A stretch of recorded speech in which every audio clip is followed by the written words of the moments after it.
April 1975. After 5 years, the war in Cambodia is over. The government of Marshal Lon Nol, backed by the United States, has been defeated. The Khmer Rouge, Cambodia's communists, have come to power.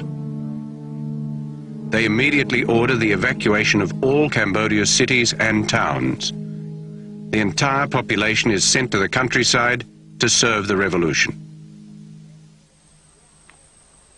The predictions were made by monks, Buddhist monks. There would be famine, hunger, and there would be streets without people.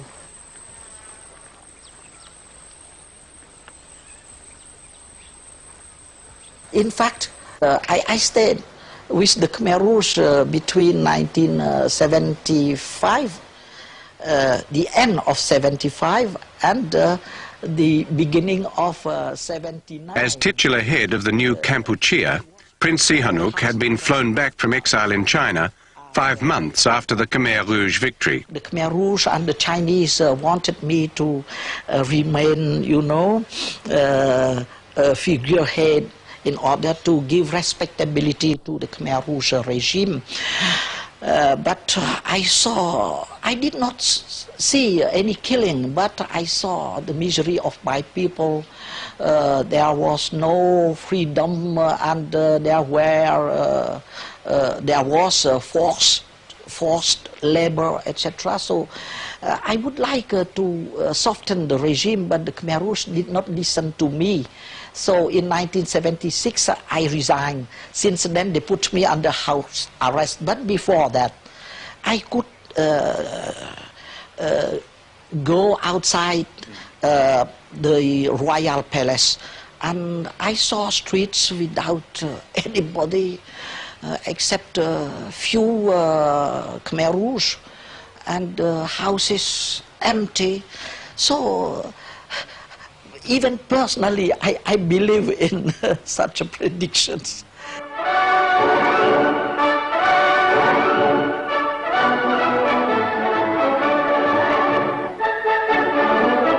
A gigantic mass movement for recovery and construction is developing vigorously all over the country. With the momentum of a torrent and the force of a tidal wave, we are fighting courageously to build a new Kampuchea in which the people have become the masters.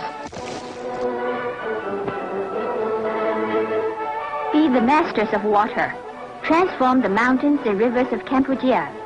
These militant slogans resound throughout the worksite. Water brings rise, it says, and rise brings everything else.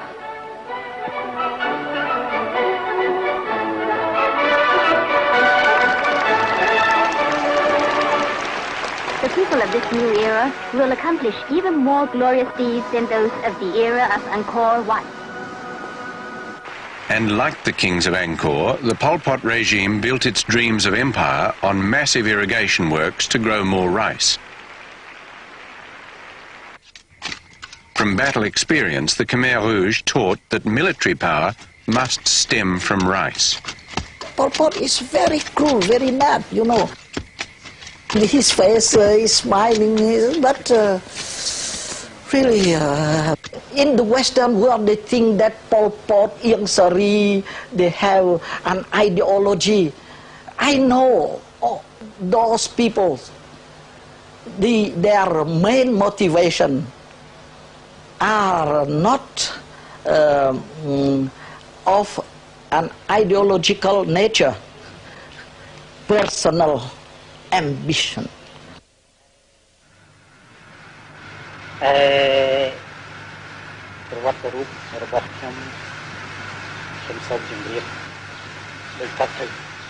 One of the few interviews ever granted by Pol Pot was recorded by a film crew from Yugoslavia.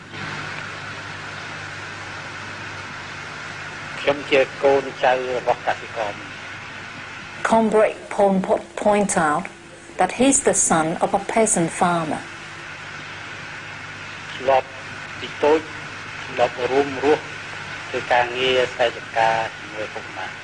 When he was young, he lived and worked on his parents' farm.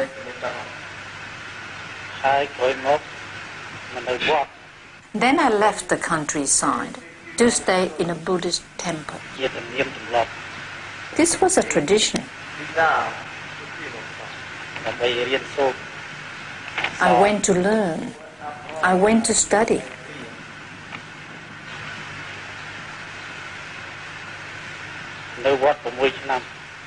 Altogether, I stayed in the temple for 6 years. For 2 years, I was a monk.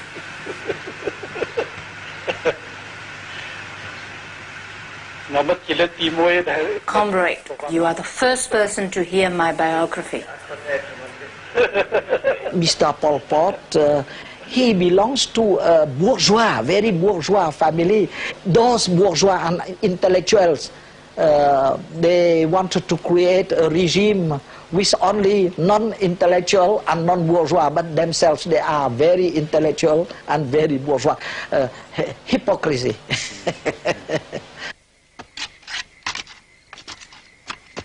Not only the bourgeoisie, but everyone else who'd come from the cities and towns were presumed to be enemies of the revolution.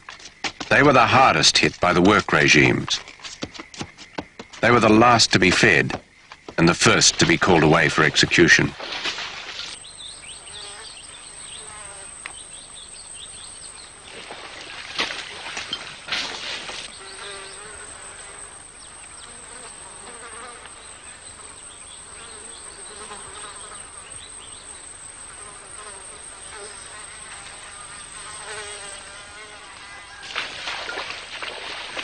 Why did they empty the cities and towns?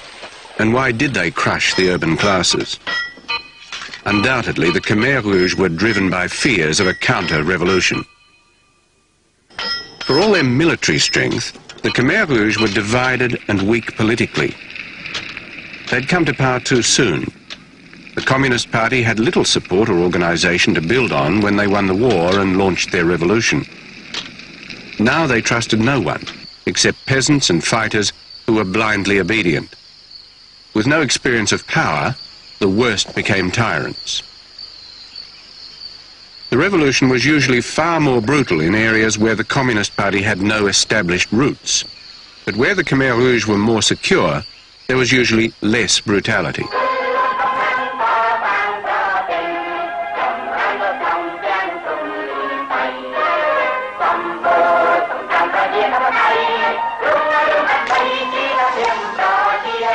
Standing together with the people is their revolutionary army.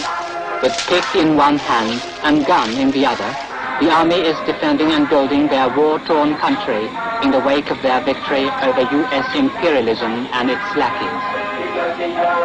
Winning the war and crushing the urban classes were not enough to secure their power. The Khmer Rouge were racing against time. They were convinced that their neighbours, the Vietnamese, were plotting to seize control of their revolution. In their frenzy for self-reliance, the Khmer Rouge ordered redoubled efforts to open more land, to build more dams, to grow more rice.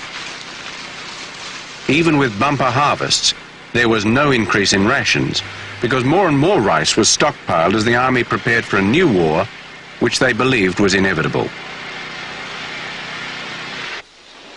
Democratic Kampuchea, full of goodwill, is firmly determined to maintain close and friendly relations with all countries having common borders with her. Vietnam, however, hatched all kinds of plots and committed numerous crimes against the young state of democratic Kampuchea. At the time of Kampuchea's liberation in May 1975, Vietnam surreptitiously invaded and occupied our Kauai Island. The wreck of the